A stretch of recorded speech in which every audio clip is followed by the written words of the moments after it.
نام تو بتا دیا، آپ پوچھ رہے ہوں کہ کام کیسے اللہ کا ہو سکتا ہے؟ دیکھیے اللہ تعالیٰ نے ایک جگہ ارشاد فرمایا، جب حضور صلی اللہ علیہ وسلم کنکریاں لے کر کفار پر پھینک رہے تھے تو وہ ایٹم بم بن کر ان کے اوپر گر رہے تھے اور وہیں وہ موت کا ڈھیر بنتے جا رہے تھے۔ اس وقت اللہ تعالیٰ نے جو آیت نازل فرمائی، وَمَا رَمَيْتَ إِذْ رَمَيْتَ وَلَكِنَّ اللَّهَ رَمَى۔ اے ہمارے حبیب، جب آپ کنکریاں پھینک رہے تھے تو دراصل آپ نہیں پھینک رہے تھے بلکہ اللہ تعالیٰ پھینک رہا تھا۔ جو کام نبی نے کیا اللہ تعالیٰ وہ اپنا کام فرما رہا ہے۔ یہی نہیں، ید اللہ فوق ایدیہم، اللہ تعالیٰ نے سورہ فتح میں فرمایا جب آپ کے ہاتھ پر ہاتھ رکھ کر لوگ بیعت کر رہے تھے صلح حدیبیہ سے پیشتر ببول کے جھاڑ کے نیچے، تو اللہ تعالیٰ نے فرمایا ید اللہ فوق ایدیہم، اللہ نے اپنے حبیب کے ہاتھ کو ید اللہ فرمایا۔ حبیب کا نام اللہ کا نام، حبیب کا ہاتھ اللہ کا ہاتھ، حبیب کا کام اللہ کا کام۔ تو پھر ایسی صورت میں بتائیے کہ رسول پاک صلی اللہ علیہ وسلم کا مقام کتنا قریب ہے اللہ تعالیٰ سے۔ بلکہ آپ سے میں یہ کہوں، ثبوت کے ساتھ کہوں کہ اللہ تعالیٰ نے اپنے نام میں بھی 4 حروف رکھے۔ اللہ میں گنی الف لام لام ہے، محبوب کے اسم گرامی میں بھی 4 ہی حروف ہیں، میم ہے میم دال۔ اور حروف کی 2 قسمیں ہیں، بعض حروف منقوط ہوتے ہیں، بعض غیر منقوط ہوتے ہیں۔ منقوط کے معنی جس پہ نقطے لگے ہوئے ہیں، بے جیم ضاد زوئے پے قاف، اس پہ نقطے لگے ہوئے ہیں۔ اور جن پر نقطے نہیں ہوتے ان کو غیر منقوط کہتے ہیں، جیسے الف ہے کوئے صاد سین، یہ سب غیر منقوط۔ تو اللہ تعالیٰ کے نام میں بھی 4 حروف جو ہیں وہ غیر منقوط، اپنے حبیب کے اسم گرامی محمد میں بھی 4 حروف غیر منقوط۔ اس کا مطلب کیا ہے؟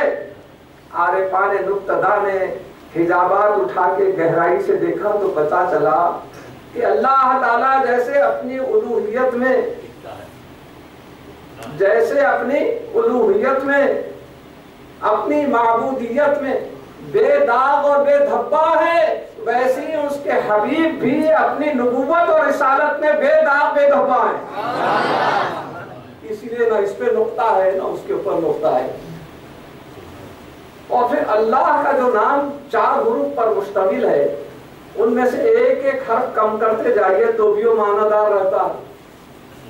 اللہ تو نام ہے، اس میں ذات ہے، اللہ میں سے الف کم کر دیجئے، کیا رہ گیا؟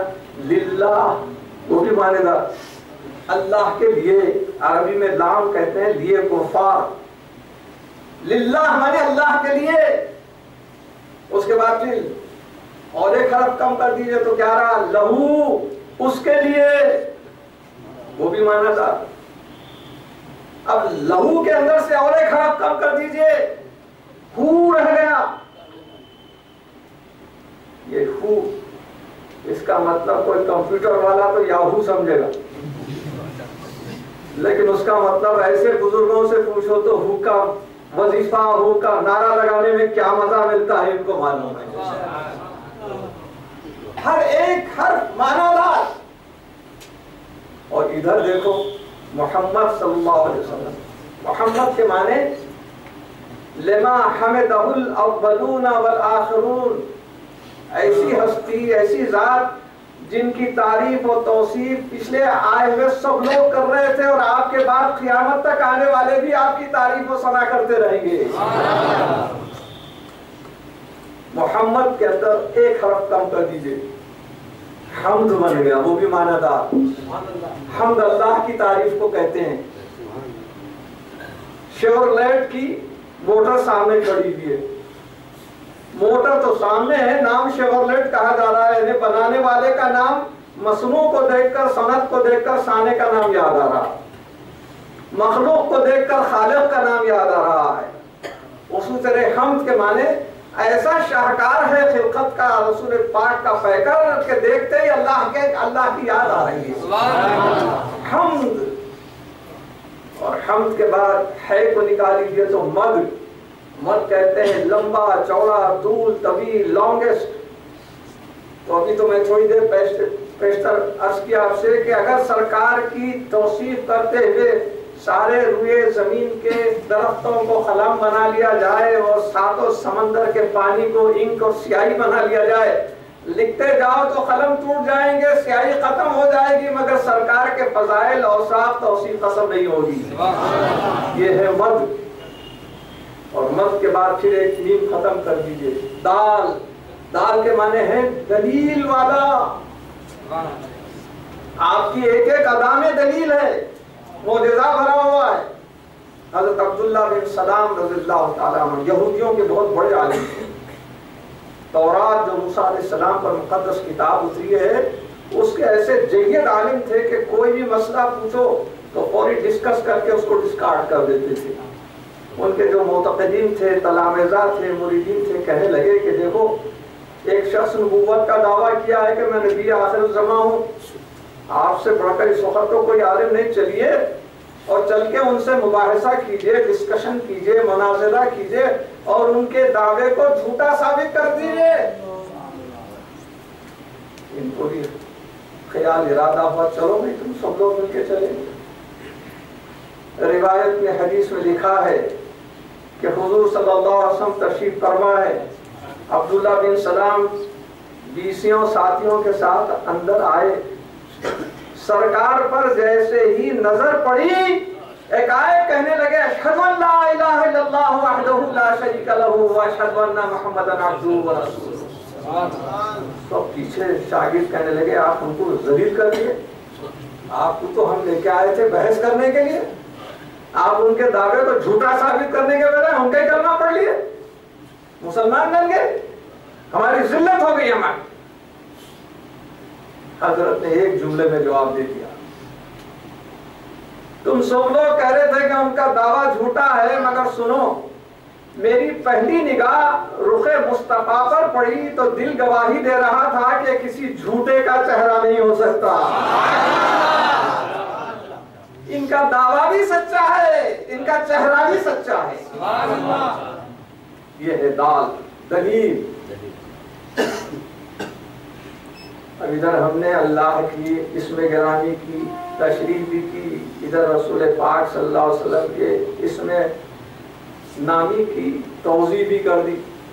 اب بعض لوگ ہم پہ فتویٰ لگا دیا آپ تو اللہ سے محمد کو بڑھا دی. نعوذ باللہ. ہم تو پورے شواہد کے ساتھ، دلائل کے ساتھ، ادبیت کے ساتھ، فصاحت کے ساتھ، بلاغت کے ساتھ آپ کے سامنے رکھے. اس میں سرکار کو اللہ سے بڑھانے کا کیا کام ہے؟ ان کا جواب میں نے ایک شعر کے ذریعے دیا. غالباً یہ بیکت اتسائی کا شعر. میں مانتا ہوں اے عقل والو میرے محمد خدا نہیں ہے. میں مانتا ہوں اے عقل والو میرے محمد خدا نہیں ہے، مگر دلوں پر یہ نقش کر لو کہ وہ خدا سے جدا نہیں ہے. جہاں خدا کا نام ہے وہاں رسول کا نام ہے. جدا کون کر سکتے ہیں؟ لا الہ الا اللہ محمد رسول اللہ کے کلمے میں دو ہستیوں کا ذکر ہے، ایک اللہ کا اور اس کے حبیب کا. لیکن عام طور پر ہمارے لٹریچر میں یہ ہوتا ہے کہ دو الگ باتیں ہوں تو اس کے بیچ میں یا تو کاما رہتا ہے، یا تو سیمی کولن رہتا ہے، یا تو ڈیش رہتا ہے، یا کوئی ایکسکلیمیشن مارک رہتا ہے. مگر آپ ہر جگہ دیکھتے ہیں لا الہ الا اللہ محمد رسول اللہ کے بیچ میں کیا کوئی کاما ہے، کوئی سیمی کولن ہے، کوئی ڈیش ہے، کوئی ہیفن ہے؟ کچھ نہیں، بلکہ کلمہ خود بتا رہا ہے اللہ کے بازوی محمد ہے صلی اللہ علیہ وسلم. تو وہ محمد اللہ سے جدا کیسے ہو سکتے ہیں صلی اللہ علیہ وسلم؟ ان کا جمال اللہ تعالیٰ کا جمال. من رانی فقط رأى الحق، آپ نے فرمایا اللہ تعالیٰ کو دیکھنے کی جس کو بھی آرزو ہو تو مجھے دیکھ لے. اور بات دراصل یہ ہے، سورج جب پورے آب و تاب سے چمکتا ہے اس کو دیکھنے کی کوشش کرو تو آنکھیں چکیا چوند ہو جاتی، اندھے اندھے ہو جاتے. لیکن رات میں جب چاند نمودار ہوتا ہے اسی سورج کی کرنیں چاند پہ پڑتی ہے. اب چاند کو دیکھو تو آنکھیں چکیا چوند نہیں ہوتی، آنکھیں ٹھنڈی ہوتی ہے. تو اللہ تعالیٰ آفتاب جلالت ہے، اس کو دیکھنے کی کس میں تاب ہے. موسیٰ علیہ السلام دیکھنے کی کوشش کیے، فَخَرَّ مُوسَىٰ صَعِقًا، بے ہوش ہو کر نیچے گر گئے. ایک خالی صفت کی تجلی اللہ تعالیٰ نے طور پر ڈالی، ڈائریکٹ بھی نہیں دیکھے، انڈائریکٹ دیکھے. طور کا پہاڑ جل کر خاکستر ہو گیا. آفتاب جلالت کو دیکھنے کی کس میں تاب ہے. لیکن رات میں جیسے چاند کے اوپر وہی کرنیں، اسی کا ریفلیکشن، اسی کا عکس پڑتا ہے تو دیکھ کر آنکھیں ٹھنڈی ہوتی ہیں. تو جو اللہ کو دیکھ نہ سکے وہ رسول کے چہرے کو دیکھو تو اسی آنکھیں ٹھنڈی ہو جاتی ہیں. آنکھوں میں ٹھنڈک محسوس ہوتی ہے، قلب کے اندر راحت محسوس ہوتی ہے. حضور صلی اللہ علیہ وسلم کو اس لیے دیدار کرنے کے لیے صحابہ فقط تڑپتے رہتے، تلاش کرتے رہتے. حضرت ثوبان رضی اللہ تعالیٰ عنہ ایک دم سرکار دو عالم صلی اللہ علیہ وسلم کی یاد آئی. مدینے تمام میں تلاش کر رہے ہیں، مسجد میں، سرکار کے زیر اقدس میں، جہاں چاہے دیکھ رہے ہیں، گلیوں میں ہے نہ سڑک میں. پریشان ہو گئے کہ آخر کہاں ہے. کسی نے کہہ دیا کہ دیکھو فلاں صحابی کے باغ میں. اب ان کی بے چینی کا حال ملاحظہ فرمائیے. اس باغ کے اطراف دیکھ رہے ہیں کہ کدھر دروازہ ہے، دروازہ بھی نظر نہیں آ رہا ہے، کوئی کھڑکی بھی نظر نہیں آ رہی. بعد میں دیکھا تو باغ میں سے پانی نکلنے کی ایک چھوٹا سا سوراخ ہے. بے چینی کی حالت میں اسی سوراخ میں سے اندر چلے گئے. سب کیچڑ ویچڑ لگا ہوا ہے، سرکار کے سامنے جا کر کھڑے ہو گئے. حضور نے پوچھا یہ کیا حال ہے ثوبان؟ کہا حضور آپ کو دیکھنے کی دل میں ایسی تاب تھی، ایسی توانائی تھی، کوئی راستہ نہیں ملا تو میں اس میں سے چلے آ گیا. مگر میں یہ سوچ رہا ہوں گھڑی بھر آپ نظر نہ آئے تو ہم اتنے بے قرار ہیں، اور وہاں پر جنت میں آپ رہیں گے اونچے درجے پر، ہم نیچے رہیں گے تو وہاں کیسے قرار رہے گا. سرکار نے فرمایا سنو، میں جہاں رہوں گا تم لوگ بھی میرے ساتھ ہی رہیں گے. اللہ کے دیدار کے ساتھ میرے دیدار سے بھی مشرف ہوتے رہیں گے. تو پتا چلا کہ صحابہ کرام کو بھی ایسی توقع ہوتی تھی، ایسے بے چین ہو جاتے تھے سرکار اگر نظر نہ آتے، کیونکہ حضور کے چہرے مبارک کو دیکھ کر انہیں ایسی کچھ تسکین ہوتی تھی. حضرت حسان بن ثابت رضی اللہ عنہ فرماتے ہیں وَأَحْسَنُ مِنْكَ لَمْ تَرْقَطُ عَيْنِي وَأَحْسَنُ مِنْكَ لَمْ تَلِدِ النِّسَاءُ. میں نے آپ کے جیسا خوبصورت چہرہ دنیا تمام میں نہیں پایا، اور دنیا میں کوئی بھی عورت آپ کے جیسا بیٹا پیدا نہیں کی. سبحان اللہ. فارسی میں ایک شاعر فرماتے ہیں آفاق ہا گردیدم مہر بتاں ورزیدم بسیار خوباں دیدم لیکن تو چیز دیگر. دنیا تمام میں پھر گیا. جبریل علیہ السلام سے اللہ تعالیٰ نے دریافت کیا جبرائیل تم تو کائنات تمام میں جاتے ہو، بتاؤ میرے محبوب کی بات کچھ بول سکتے ہو؟ تو کہا عرض کیا رب العالمین سے رب العالمین ساری کائنات کے گوشے گوشے میں پھرا، آفاق میں پھرا، گردش کرتا رہا، لیکن خدا کی قسم سب چیزیں دیکھنے کے باوجود حضور کو جب میں دیکھا تو ایسی چیز، ایسی صورت، ایسا چہرہ دنیا تمام میں نظر نہیں آیا. کسی نے کہا اردو شعر میں چاند سے دیتے ہو نسبت یہ بھی کچھ انصاف ہے، اس کے منہ پر چھائیاں ہیں، ان کا چہرہ صاف ہے۔ کسی نے کہا ارے چاند سے نسبت دے رہے ہیں میرے سرکار کو، کدھر چاند، میرے سرکار کدھر؟ سرکار کا چاند کا تقابل کرو تو چاند کے اوپر دھبے ہیں، چھائیاں ہیں، میرے آقا کے چہرے پر ایک دھبا بھی نہیں ہے۔ تو جن کی آنکھوں میں رخ مصطفیٰ بسا ہوا رہتا ہے، کیا کہنے دنیا کے کسی بھی اعتراض کی پرواہ کرتا ہے وہ، نہ کوئی توجہ دیتا ہے، بس اپنا ربط برقرار رکھتا ہے، اپنے ربط کو مضبوط سے مضبوط کرتا ہے۔ اور یہ ربط مضبوط کیسے کرنا، کس طرح کرنا؟ تو یقین مانو کہ جب تک کسی اللہ والے کے دامن کو نہ تھامو گے اس وقت تک کہ یہ ربط حاصل نہیں ہو سکتا۔ نہ کتابوں سے، نہ کالج سے، نہ زر سے پیدا، دین ہوتا ہے بزرگوں کی نظر سے پیدا۔ ان کی ایک نگاہ کرم میں معاملہ کدھر کا کدھر ہو جاتا ہے، دل کی دنیا میں انقلاب ہو جاتا ہے۔ حضور صلی اللہ علیہ وسلم کی ذات مبارکہ تو بہت اونچی ہے، بہت اعلیٰ ہے۔ آج لوگ کہتے ہیں عیسیٰ علیہ السلام کو فضیلت ہے کیونکہ وہ مردوں کو زندہ کرتے تھے۔ ارے سرکار کی بات تو چھوڑو، سرکار کی امت کے اولیاء اللہ تک بھی مردوں کو زندہ کرتے تھے، اور حضور کی بات پوچھتے ہو۔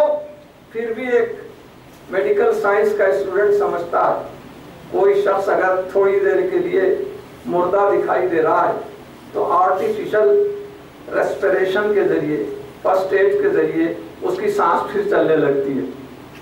اللہ تعالیٰ شاید یہ بھول دیا ہوگا عیسیٰ علیہ السلام کو، انہوں بھی آرٹیفیشل ریسپریشن کے ساتھ ہی زندہ کر دیتے ہوں گے۔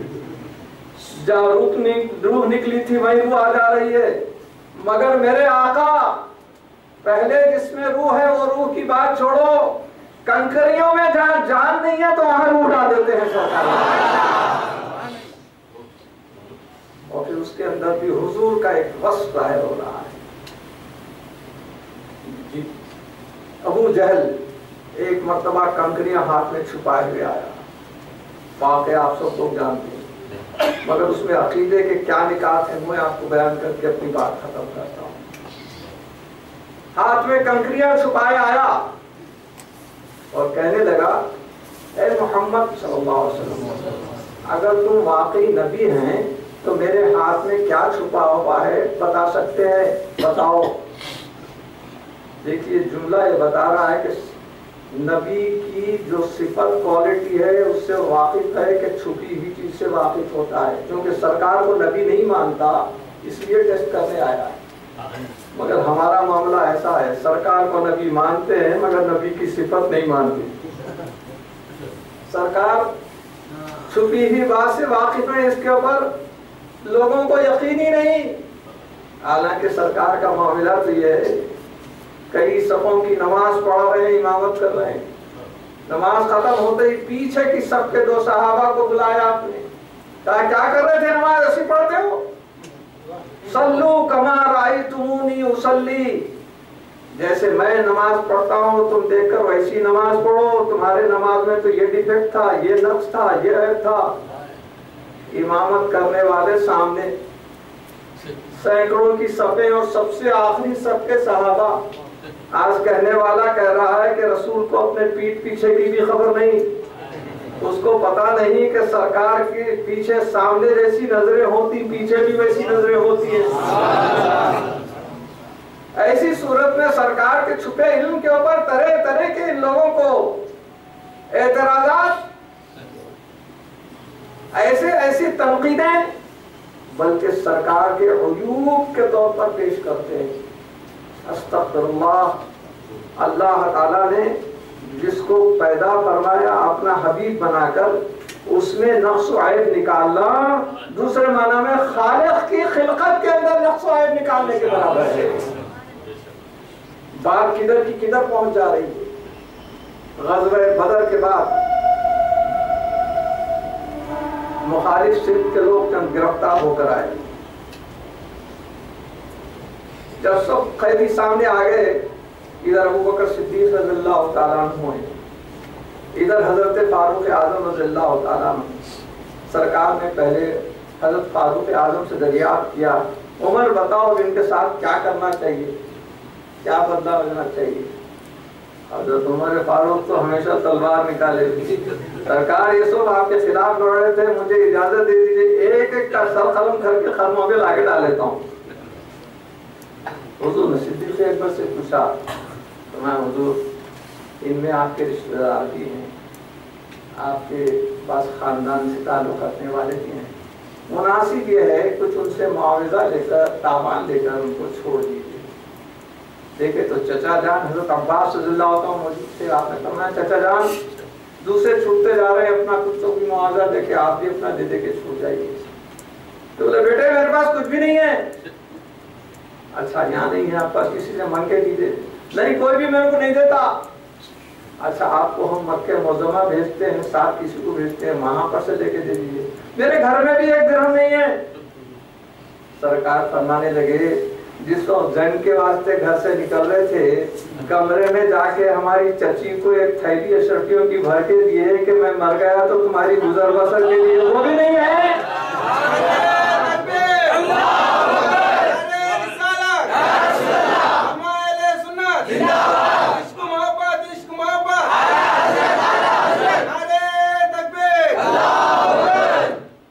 حضرت عباس سوچنے لگے واقعی نبی کی یہ شان ہے،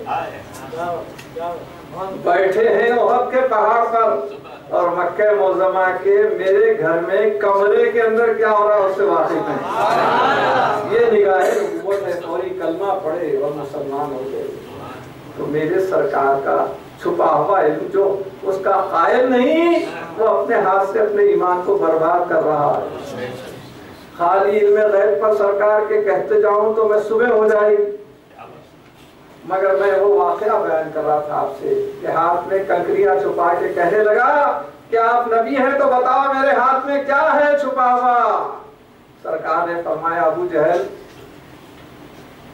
تم مجھ سے پوچھتے ہو کہ تمہارے ہاتھ میں کیا ہے، بہتر یہ ہوگا کہ تمہاری ہاتھ میں جو کنکریاں ہیں اس سے پوچھو میری شان کیا ہے۔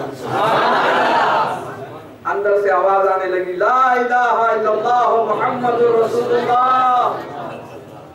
اس سے میں آ گیا کنکریاں میرے ہاتھ میں، کلمہ ان کا پڑھ رہی، اٹھا کے پھینکا سرکار کے اوپر، مگر کنکریوں کو بھی ادب تھا، سرکار کو ایک کنکری نہیں لگی، قدموں کے پاس جا کے گر گئے۔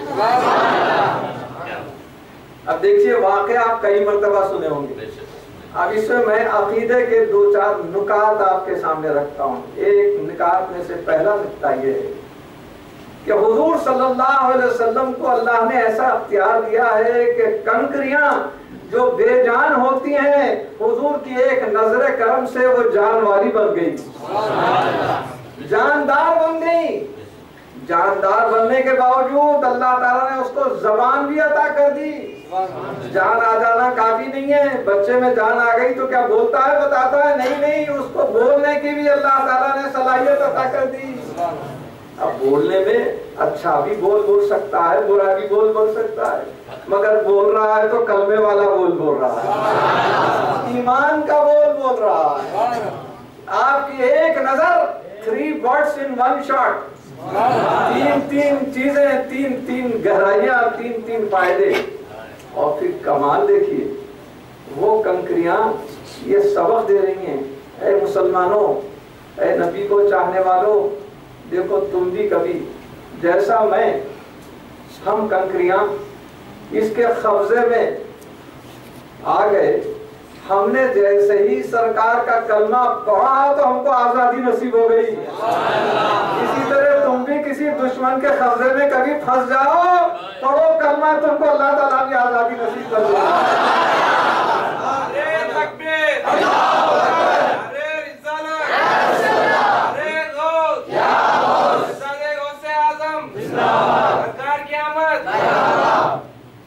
اور پھر سب سے آخری بات جو اپنے مزے کی بات ہے وہ یہ کہ کنکریاں احترام کر کے گری کہاں تو خدموں کے پاس، ان کی معراج کے وہ نور خدم تک پہنچے، اپنی معراج کے ہم ان کے قدم تک پہنچے۔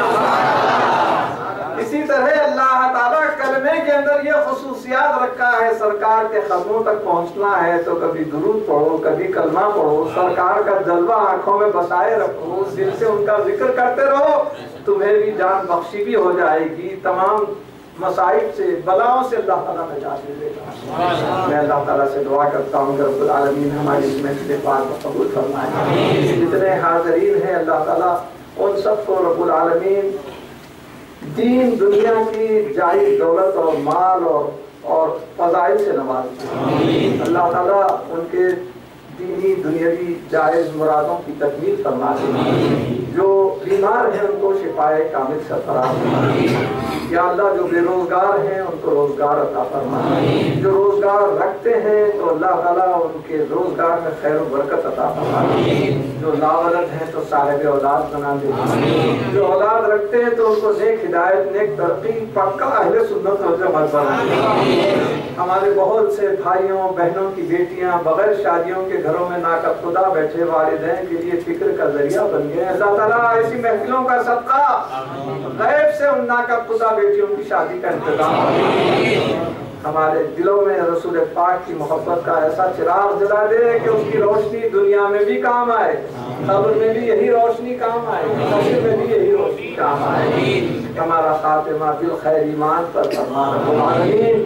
محبت رسول صلی اللہ علیہ وسلم نے ہم کو سرشار بنا اور ایسی محفلیں منعقد کرنے کا ہم کو اللہ تعالیٰ حوصلہ عطا فرما۔ اور یہاں پر جو فدائیان محمد صلی اللہ علیہ وسلم کے نام سے انجمن ہے، یہ رسول پاک صلی اللہ علیہ وسلم کے پیام کو، عشق و محبت کو جیسے عام کر رہی ہیں، اللہ تعالیٰ اس میں برکت عطا فرما۔ اور اس کے جتنے ذمہ دار ہیں، عہدیدار ہیں، ان کو اللہ تعالیٰ اجر خیر، اجر عظیم فرما۔ جو اگر تجارت پیش آئیں تو ان کی تجارت میں خیر و برکت سے نواز دیں، ملازمت پیش آئیں تو ان کے عہدوں میں ترقی عطا فرما، زراعت پیش آئیں تو ان کی کھیتیوں کو سرسبز شاداب بنا، لہلہاتا بنا۔ وصلی اللہ تعالی علی خیر خلقہ نور عرشہ سیدنا محمد وآلہ واصحابہ اجمعین والحمد للہ رب العالمین۔ آخر میں ایک اہم اعلان سماعت فرمائیے۔ آپ حضرات غالباً ہمارے ماہنامہ صوفی اعظم سے واقف ہوں گے۔ یہ 90 سال سے نکلتا ہے اور تجدید کے بعد 10 سال مکمل ہوئے، تو اس جشن کے موقع پر میلاد النبی کا ایک اسپیشل نمبر نکلا ہے۔